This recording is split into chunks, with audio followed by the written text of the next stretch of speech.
Shalom peuple du Seigneur, bon dimanche à tous, que le Seigneur nous bénisse. Heureux dimanche sous la divine et merveilleuse présence de Dieu.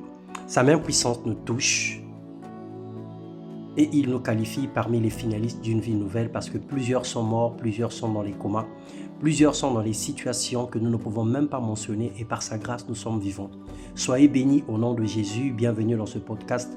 Nous parlons ce matin de la mise en évidence de notre foi. Philippiens 4, les versets 11 à 12, il est écrit « Ce n'est pas en vue de mes besoins que je dis cela, car j'ai appris à être content de l'état où je me trouve.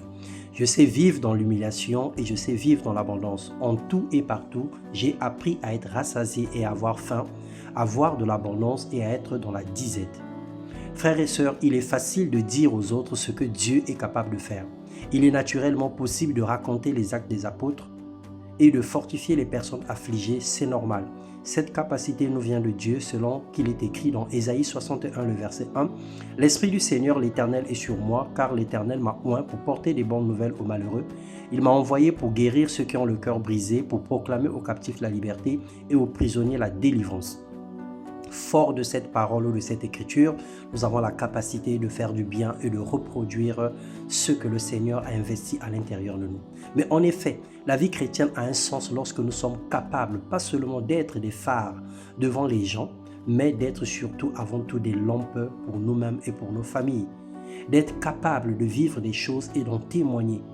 Notre foi est mise en évidence lorsque nous avons la maîtrise sur diverses épreuves qui surviennent dans notre vie, en démontrant notre capacité à faire confiance en Dieu sans être agité ni apeuré.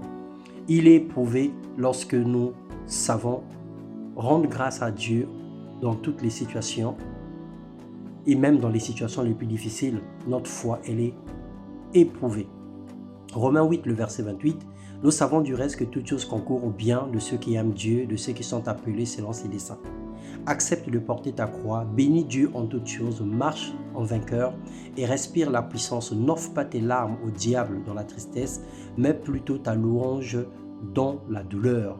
Bénis le Seigneur, quel que soit ce que tu vis aujourd'hui, quel que soit ce que tu rencontres aujourd'hui.